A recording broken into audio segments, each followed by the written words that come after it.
Hindi ka paniwala, sina Paolo Avellino at Kim Joo nahuli nung nagdi-date sa ibang bansa. Pinoy fans inihayag ang mga eksklusibong detalye na magugulat sa lahat. Kung bago ka lang sa channel na ito, huwag kalimutang mag-like, share, comment, and subscribe. Hindi ka paniwala, ngunit ang katotohanan ay nagdudulot ng kaguluhan sa lahat ng mga social network. Sina Paolo Avellino at Kim Joo, ang halos wala ng mag-asawa sa loob ng maraming taon, ay hindi inaasahang nahuli ng isang Pinoy fans habang nasa isang sweet date sa ibang bansa. Ang paglalakbay na tila maingat, palihim at ganap na hindi alam ng sino man ay tuluyang nalantad sa isang pagkakataon lamang. Ang higit na nagpapasabog sa kwento ito ay hindi lamang ilang larawan o maikling clip.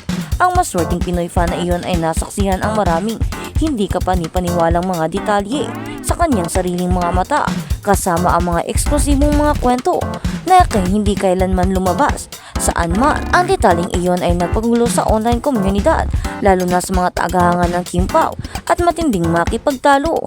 Ayon sa mga saksi, namataan sina Paolo at Kim sa Singapore sa isang sikat na destinasyon ng mga Filipino artists.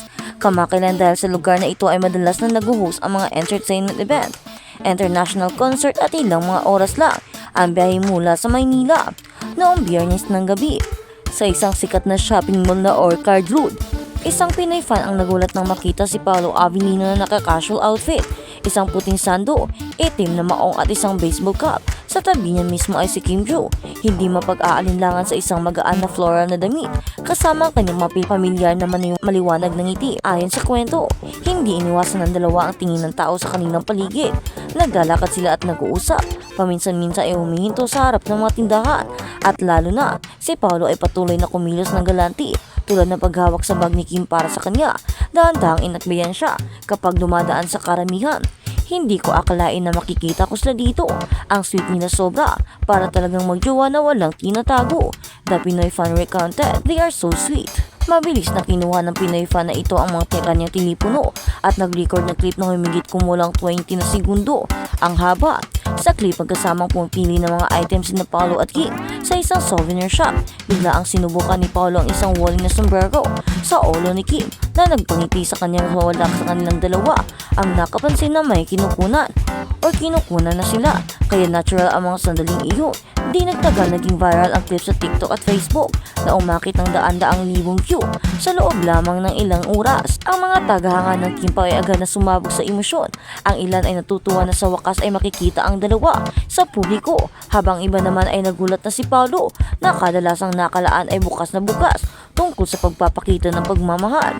Gayon pa man, ang talagang ikinagulat ng publiko ay ang karagdagang revelasyon mula sa saksi. Ayon sa taong ito, pagkalabas ng mall, pumunta sina Kim at Paolo sa isang high-end restaurant malapit sa Marina Bay Sand. Ang Pinoy fan na nandoon din kasama ang mga kaibigan ay nakaupo sa hindi kalayuan sa kanilang mesa. Hindi lang sila sweet, narinig ko pa ang usapan nila. Sabi ni Paolo, "Don't worry, next month it will be official." Tapos ngumiti lang si Kim ng sobrang kilig. The fun reveal. Ang pahayag na ito ay mabilis na naging sentro ng talakayin. Next month, magiging official. Isa sa publiko na ba ni na Paolo at Kim ang kanilang relasyon? O may mas malaking balita pa ba? Sa Twitter at Facebook, ang mga keyboard na hashtag #KimPaoLove at hashtag #PaoloKim ay agad na nag-trending. Sa loob ng ilang oras, ilang karaniwang komento, "OMG, finally." Kung totoo man ito, sobrang kinikilig ako. "Oh my God, finally. Paolo never said anything like this before. This is the first time na parang kinukumpirma na niya. Baka movie lang ito, pero grabe, parang real na rin, hindi na acting." Samantalang ilang mga tagahanga ay nag-aalinlangan pa rin hanggang walang official statement. Huwag muna tayong maniwala. Pwede namang pang-promo lamang ito for a new project. Ngunit anuman ang pananaw, ang pinakahalatang bagay ay sa kauna-unahang pagkakataon sa maraming taon. Parehong nagpakita sa publiko sa ibang bansa sina Kim Joo at Paolo Avellino sa isang napakatamis na sitwasyon. Nagkataon na timing. Ang lohika ay ginawang mas totoo. Ang kwento, nagkataon ilang araw bago nakadalo si Kim Joo sa isang event sa Singapore. Sa Instagram, nagposting siya ng larawang kuha sa Marina Bay. Ngunit talagang hindi binanggit si Paolo dahil sa pagkakataong ito. Lalo pang naging kapanipaniwala ang kwento ng Pinoy fan. Bukod dito, ibinahagi rin na kamakailan ni Paolo na nagpapahinga siyang pagkatapos ng isang bagong movie project. Ito ay ganap na makatwiran na pinili niyang maglakbay kasama si Kim sa panahong ito. Sa kasalukuyan pa rin nananatiling tahimik sina Paolo Avellino at Kim Chiu tungkol sa mga chismis. Wala pang kwento ang kanilang mga taga-pamahala na lalong nagpapakurious sa publiko. Ang tanong, ang mga larawan at revelasyon ba mula sa mga Pinoy fans ay talagang isang pahiwatig para sa isang malaking pagbubunyag sa malalapit na hinaharap, o ang lahat ng ito ay nagkakataon lamang at ang pariralang susunod na buwan ay may ganang naiibang kahulugan?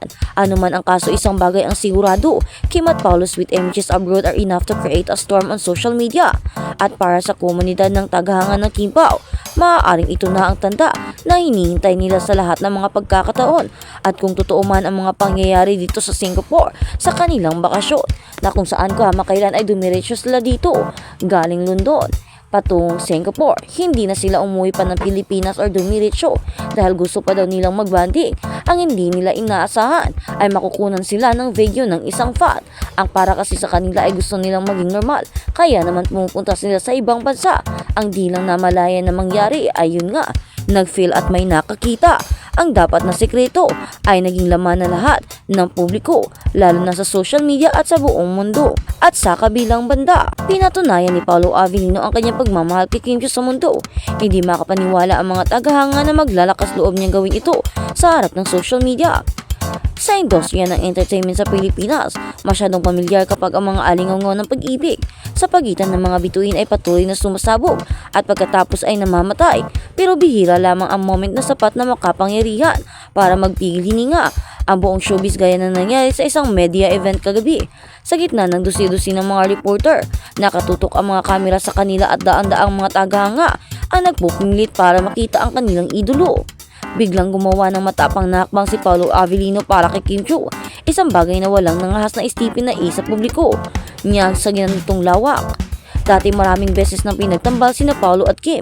Tuloy-tuloy na tinutulak ng mga Kim Pao fans ang hashtag na pare-pareho silang matalinong umiiwas. Tanging mga ngiti lang ang tinugon. Gayon pa man sa pagkakataong ito, ang lahat ay ganap na naiiba.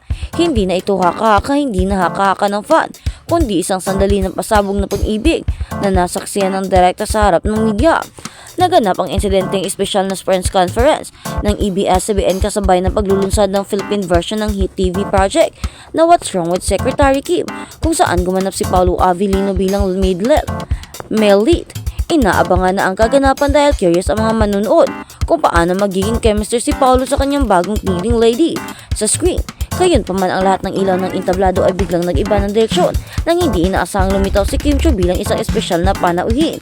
Sa sandaling ipahayag ng IMSI ang kanyang pangalan ay buong auditorium ay sumabog. Ang mga tagahanga ay naghiyawan, ang mga flashbulb ay patuloy na kumikislap, ang mga mamamayang nagtulak